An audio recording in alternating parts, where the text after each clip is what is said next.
Good morning, Moto photo fans. Is that a kind of a homage to Robin Williams? Mr. Robin Williams. Very nice. I miss that guy, man. What a No kidding. class act. Oh, I have a wedding coming up at the Wentworth Mansion somewhere. I think we cross it here somewhere, but I thought you were already married. Meh, meh, meh, meh. you know, as many weddings as I've shot in my life, I think I'm about ready to start slowing down. Well, I think that we should also probably let the people who have never heard of you before, we should let them know that you're a photographer. Okay. Because, you know, you hadn't specified that yet.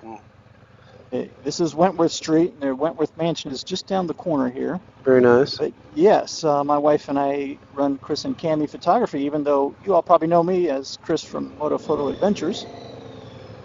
Photography is my full-time job, and I guess we're going to go downtown and got a fun little video for you guys. We're going to have a little shootout. What do you think? I like it. We're going to go meet up with a buddy of mine and yours that we've known for quite a while. His name is Mammud Fazil. Yep. And he is a photographer as well, but most of the time he does film. And right now he's got a project going on that he's working on that we probably will talk about it, but today is going to be a little different. Today we're having a photo challenge. I'm looking forward to it. The fun part about the photo challenge is that we're going to all use a different camera. So we're going to, oftentimes our questions on the channel are, what's the best camera to take on a motorcycle trip? So there's pluses and minuses to carrying a variety of different cameras. Each one has its pluses and minuses. So we're going to talk about some of that and share with you some of the results. So stick around. We got a good episode coming. Pro camera, pocket camera, and everybody's camera head-to-head. Everyday carry. EDC. EDC. Which one? Everyday camera. We are going to have a nice little shoot today to see if it is the camera or the cameraman. And the cool part is it's a beautiful day. It's just a gorgeous Friday afternoon, approaching fall weather. What do you think? Mid-70s? Mid-70s. I mean, we're going to probably see a lot of tourists down here. It's so nice out. Yep. Friday afternoon. So come along with us. We're heading to downtown Charleston. We are currently on Broad Street. You can probably see up ahead there's St. Michael's Church. I've photographed many weddings there. Seeing as how you're a photographer and all. That's right. That's right. So, yeah, going to have some pretty scenery and come away with some really cool photographs. But more importantly, we're just going to discuss what kind of camera you should bring on your next motorcycle adventure. Let's head outside and take a motorcycle ride. You see that dude checking out my motorcycle? He was checking out my motorcycle. No. He was like, man, that looks like an adventure bike. If that were the case, he would have turned your head as it went by, but no, he stared directly into my tank. Man, this turned out to be a beautiful day, guys. Perfect blue skies, perfect weather. Yep. Hey everybody, this is Mammud. We mentioned him just a minute ago. Hey guys. Hey. I'm a photographer. I'm coming out hanging out with you guys. Yep. Cool. We got a photo challenge. I'm gonna go first. I'm gonna go first. Joe Riley Waterfront Park is absolutely amazing. I think, geez, I'm gonna probably head this way, you guys. I have a little bit of an advantage over these other two because I shoot down here all the time, lots of engagement sessions and bridal sessions and family photo shoots. So I kind of have some ideas of some, you know, unique and interesting spots. This is kind of cool over here. I'm digging this a little bit. But I'll tell you a little bit about what I'm using. I decided to bring a Nikon ZF. It's a digital SLR camera, but when we were in the Congo, I put a little black tape with some slide film indicator on the back, and I taped everything up so it looked like an old Nikon F film camera, you know, like just a cheap camera. But inside, it's got some amazing high tech. In fact, it has the same autofocus system as the Nikon Z9, which is what I normally use for my professional work. But I just love the tactile feel of this retro style camera. It's got a 24 megapixel sensor, absolutely beautiful image quality. And I'm using the 24 to 120 Nikkor Z lens, and this is with the S moniker, meaning that it's got very good weather sealing. It's a higher end lens than their basic lenses. More designed for professional use, but the range of a 24 to 120 I find absolutely amazing, especially when you're on a motorcycle trip and you don't want to carry a whole bunch of different lenses. You don't want to be changing lenses out. You don't want to be stopping and doing that sort of thing. So one lens that kind of covers everything is sort of my motto when we're on an adventure trip.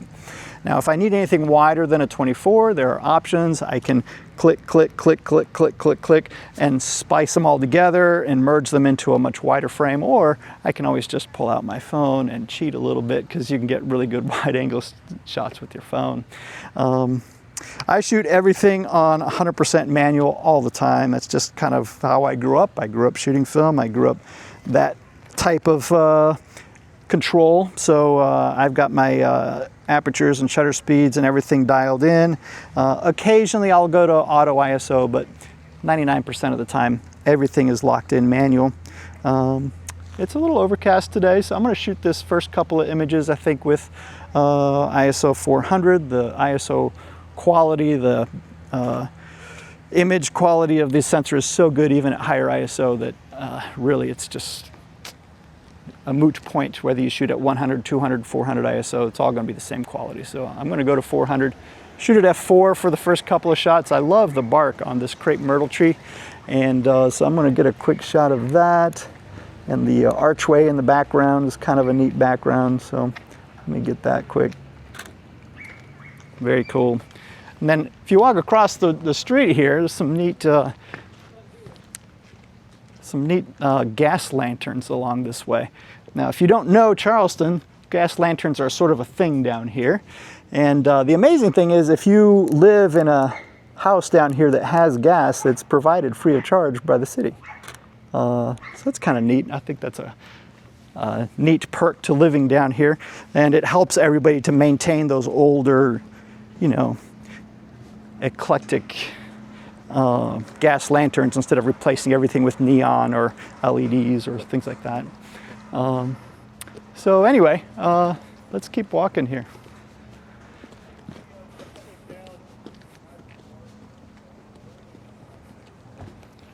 There's another gas lantern. This one's actually lit. We're not going to be able to see the light, I don't think. Yeah, maybe just a tiny bit. If I position the flame just over the darker brick section, I can barely make out the flame a little bit, but that's kind of cool. Some of the things that I look for when I'm shooting, probably the number one thing is great light. So as you probably have heard, the definition of photography actually means painting with light. So no matter what your subject is, whether you're photographing a pencil or a beautiful sports model, if you don't have great light, you're not going to get a great shot. So looking for great light is the number one thing to look for. And then just like a compelling angle, like a unique angle is a good thing to look for as well.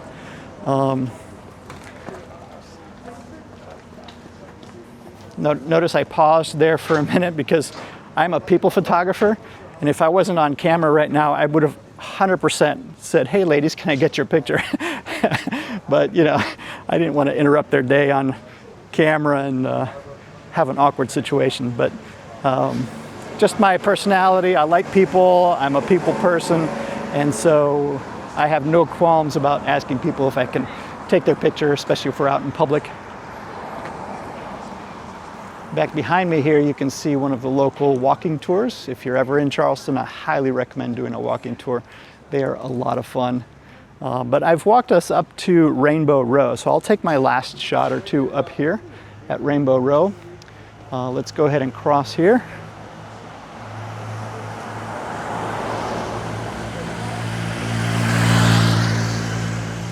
Cool bike. Always got to wave at the bikes. Ooh, this is neat. I'm going to pause here and try not to get run over. I was just walking past this. Another good tip, something to look forward to, is try and frame your shot with a little bit of natural vignetting. So I'm going to get a picture of one of these cool window boxes, but I'm going to shoot it through the archway of all of these other trees that are in the foreground. I'm going to stick with the f4, which is sort of a wider aperture, and that'll give me a little shallower depth of field.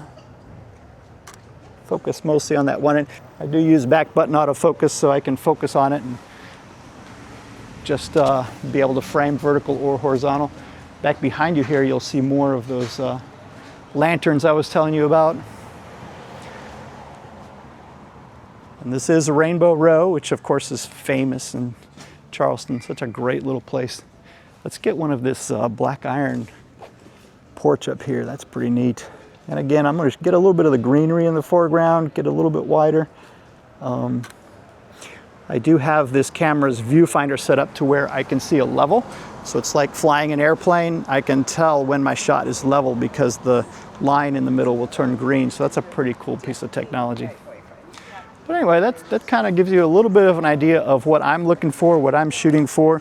If I was trying to get like some wide depth of field, as if I was trying to photograph a scenic shot of the whole street, I would go to a much smaller aperture like f8 or something like that. But you get the idea. The nice thing about these cameras is it gives you that control. So I can adjust the aperture to get shallow or larger depth of field. I can adjust the zoom and not worry about degrading the image quality. And I can control the light, and I can shoot in RAW so I can process it later and really get it the way I like it. So that's why I went with this. Oh, here comes Mammud. Did you walk up just in time? Did you know that I was wrapping it up? You know, I have a sixth sense about it. Guys, we talked about our good friend Mammud earlier. This is Mammud Fazal. Fazal or Fazal? Whichever sounds cooler. Fazal's good. Mood Photography. Are you still using that as your website? Yeah, of course. Absolutely amazing photographer here at Charleston. You've probably been shooting as long, if long, or not longer than I have in town. Well, never know. You know, I get a lot of experience in 1 year. It could count as 20. That's right. Yeah. Very true. And in fact, you've done a ton of education as well, sure. Teaching other photographers. Yeah. And that's kind of why I'm here. I have a walkabout coming up soon. Okay. We're working with a local gallery, and we're going to get some sample shots for them and put it on the website so that we can have a bunch of students come out in a couple of weeks and go for a walk. So you're kind of using us as your guinea pig? No, I'm going to not shoot you, though. I'm going to shoot like beautiful things. Well, awesome, man. Well, I'm going to leave you to it. Okay. It's all yours. Take it away. Thanks. So I just want to say hi again to everyone. And what I want to just declare is I'm using the available camera I have on me. Have it all the time.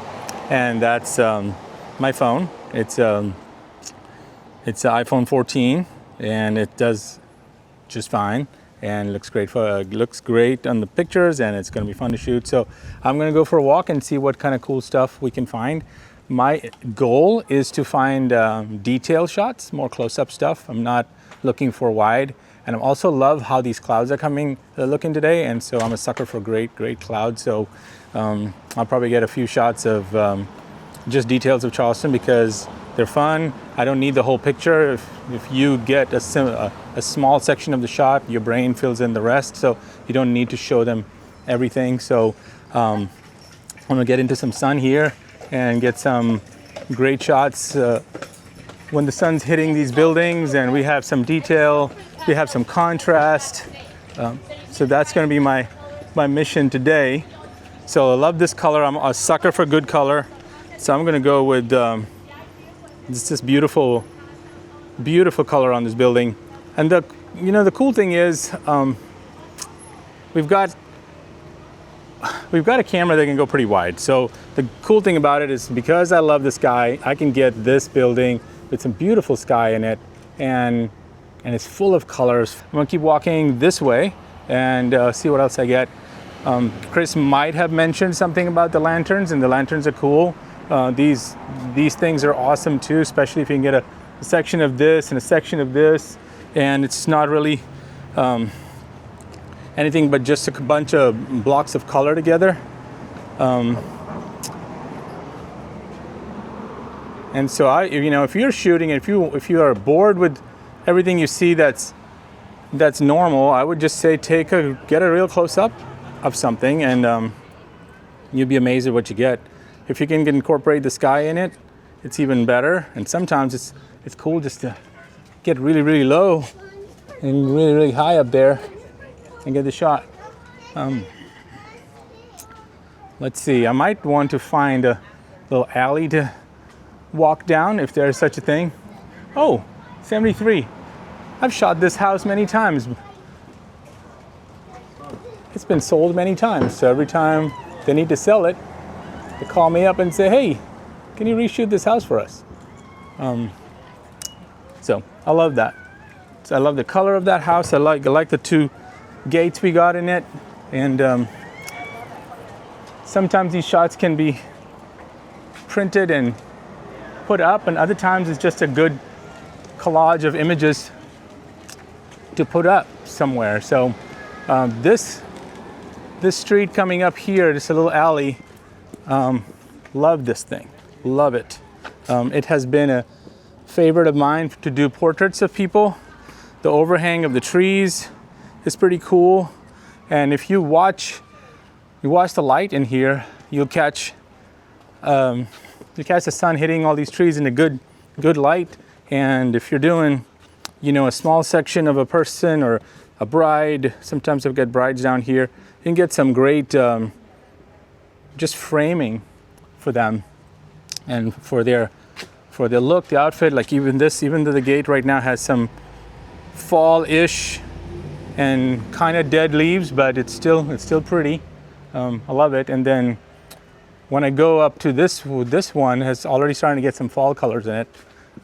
I like that. I know that when the light hits it from the other side, it's kind of like what it's hitting right now. It's pretty cool. I shot a little building earlier, and all it was shadows of the leaves on it. It was incredible. Yeah, and that color, man, that blue and that orange and yellow together is fantastic. Just again, got to shoot something that's your passion and go for that.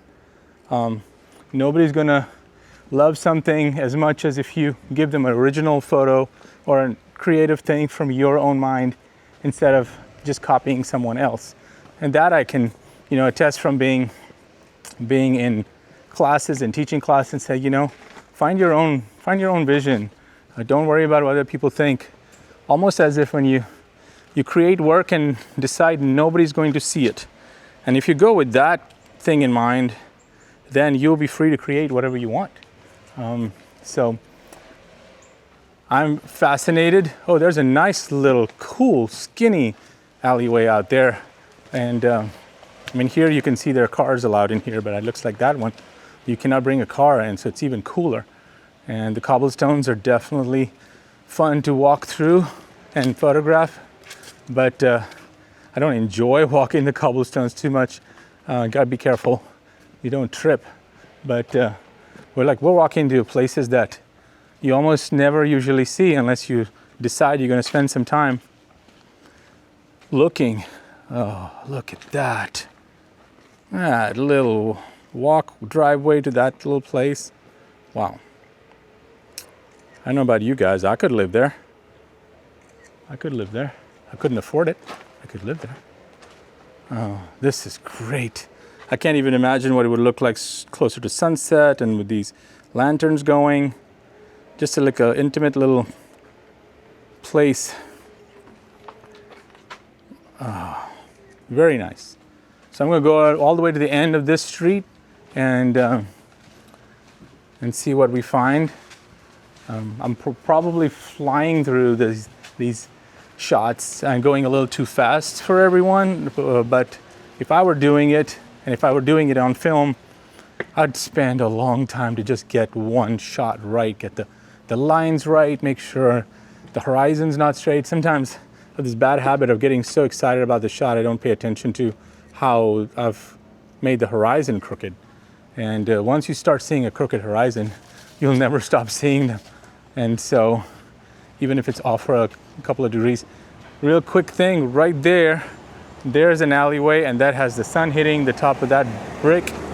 And I keep telling myself I chase good light, and sometimes there's good light coming into my house from a window on a dining table, and I can't help to maybe find some flowers just to see if they'll hit that shaft of light, and it'd be cool. And so right now I'm experiencing some glare on this camera, and you've seen what glare looks like, and so I have to cover that lens so it's not glare. But yeah, foggy glare, no foggy glare.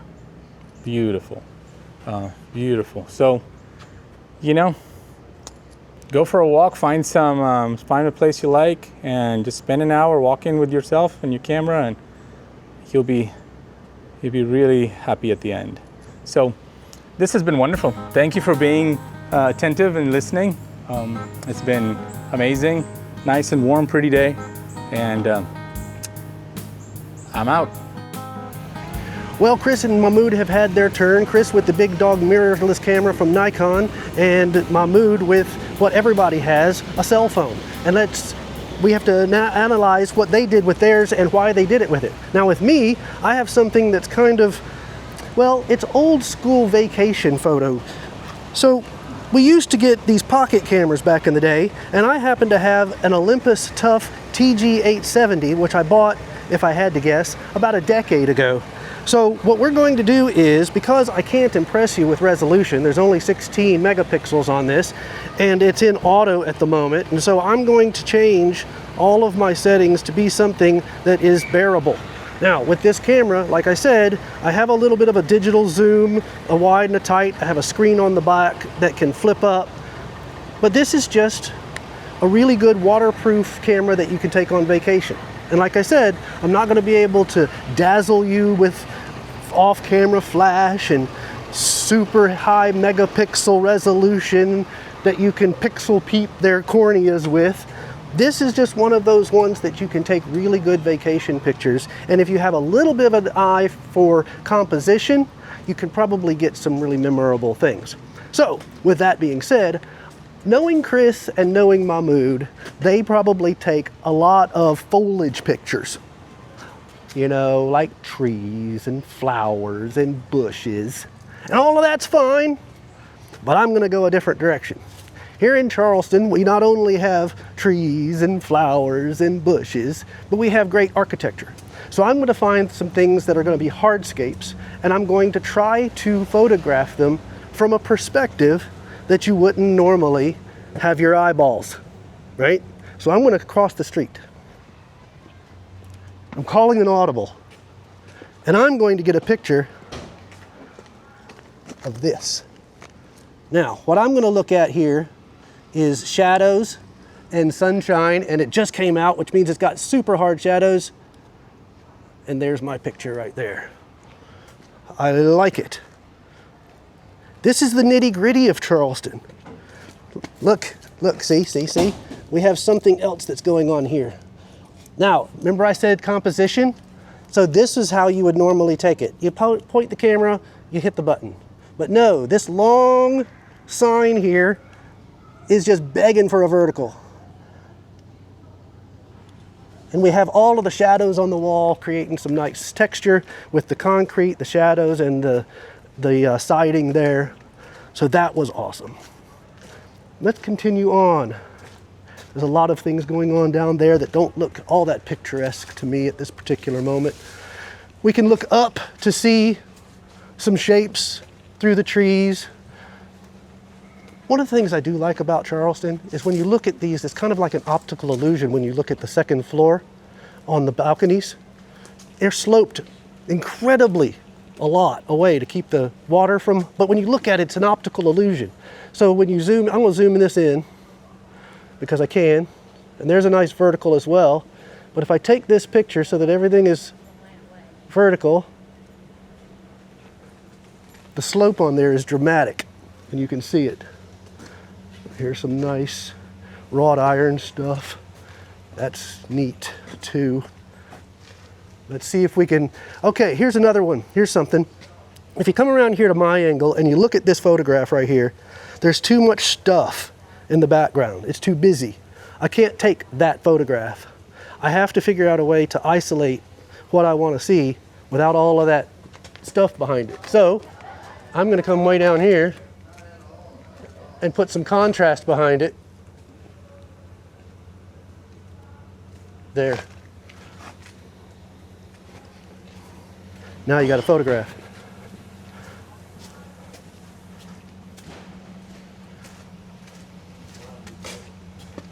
This alley right here, this is what Mammud and Chris would stop. Chris would take an infrared shot if he had his infrared camera. But look at that long, straight avenue right there. I'm just going to take a shot for the heck of it. And again, it's a long shot, narrow, so I'm going to take a vertical. And there we go. And you just gotta love my my camera handling with my chicken wing elbow sticking way out like that. That's no good. There's some more architectural, some shapes with the pipe going up and then across. I'm gonna get all of that. Now with the sunshine up there, this camera is on auto, and I'm shooting on auto on purpose because that is the way that we all would do it if we were on vacation and we wanted to just get our snapshots and be gone. We're not trying to get super shallow depth of field with a pocket camera. We're just trying to get memories, but they can be creative memories, like this right here. Look, oh, there's a plant in there. Look at that. So we're gonna see if we can peek some green inside. Now, where do I compose it? Let's go dead center. There it is. Nice. Again, you're looking for things that... Back in the TV days when I was a director and I was teaching people how to photograph or video, I had a philosophy and it was called "Don't stand there." And people usually would think, oh, I'm wasting time, I shouldn't just be standing around. But that's not what I meant. What I mean is, when you go to these live shots and you see all the news people, they're all gaggled in the same place and they all have the same background with the same stuff. Don't stand there. Stand someplace else. Go to a place where nobody has a vantage point other than you, and you will have a unique photograph. For example, everybody's looking up at the houses and they're looking up at the structures and they're looking up at the palm trees. I'm looking at down here with all of the green in between all of the bricks around the manhole cover. And it says Charleston Ironworks on it. I like that shot. Let's play with this one for a second. So your first thought is, oh, there it is. So we take a big old wide shot, boom, easy enough. But that's not interesting. That's just straight down. Get yourself on the ground. Put your eyeballs where other people's eyes have not been. This is better. I'm going to do a vertical as well. Like that. And now we have green, we have industrial, we have brick, we have foliage, and we have a vantage point that nobody else has seen. Man, there's pictures everywhere. I love this 3 that is on this column right here because it's a bleep of red. It looks very Dr. Seuss. Boink. That's cool. That and that long alleyway is just beckoning. It cannot be not taken. So I am going to slip by you guys, excuse me, and I am going to get past this little guy and we're going to take that photograph. Now, how much sky do I want? Not much. I want less. There we go, because there's nothing up there. Boom. Very good. Let's keep going. I like the alley.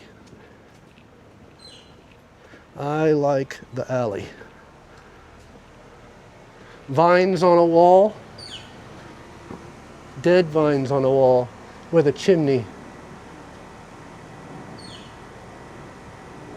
I don't like the vantage point of that though, so we're going to get even more creative.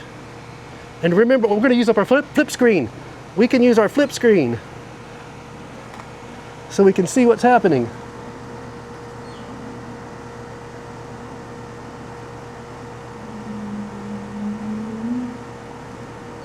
Boom. Put your eyes where nobody's eyes have ever been. All of this brick stuff on the wall is cool.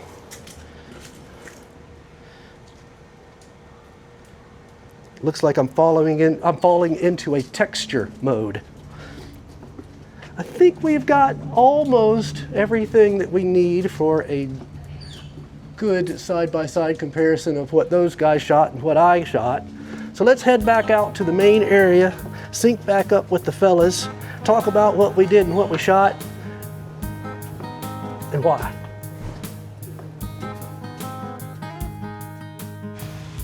Well, we're back at Waterfront Park, you guys. We kind of walked up Adger's Wharf, one of the cobblestone streets, iconic streets here in Charleston, up to Rainbow Row, down Stoll's Alley, and a couple of Longitude alleys, some really iconic locations. I hope you enjoyed our little walkabout.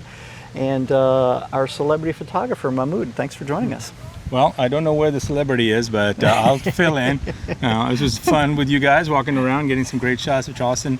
It is so beautiful out here right now. Yes. It is amazing. Yeah.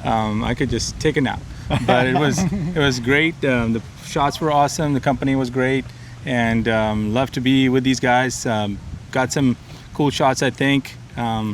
Follow me if you find me on Instagram. If they don't hide my link somewhere, then, you know. Mood photography. Mood photography. Is it Well, Mammud Fazal, you can find me. I'm not a terrorist, I promise.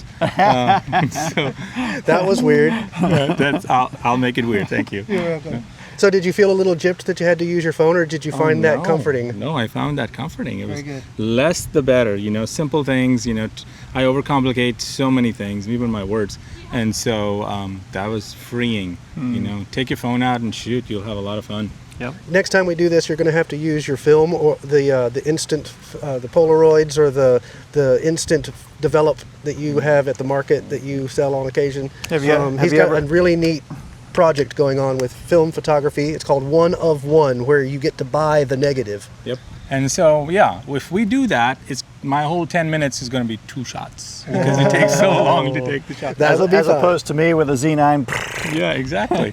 So, but that's cool. You know, there's a time to slow down, there's time to speed up. It's great. I mean, I love to do that. And there's something different for everybody, you know. That's why we wanted to show you guys. You can get great photos with whatever camera you have. True. When Jason and I were riding down here, we were explaining to you that, you know, what's the best camera to take on a motorcycle trip? Well, there's so many variables. I don't mind sacrificing the weight and the complexity of carrying this camera because I like the control that it gives me. But there are many times where And I like the ease of use for something simple. Yeah, and that's why pulling the your phone phone works. out, Yeah. we all do this. This is not, you know, that's part of today's photography is an iPhone picture. Welcome to 2025. Yep. And thank you for watching the video. Hit the like and subscribe button. Also in the bottom, comments which photos you like and why. Maybe we will do this again sometime. That'll be great. All right. Thanks. Thanks, guys. Bye, Mammud. Bye. Thank you. Chris's were best, like mine. Second only to mine. Don't like mine at all, please. You know, I don't need the publicity. Bye. Thanks, guys.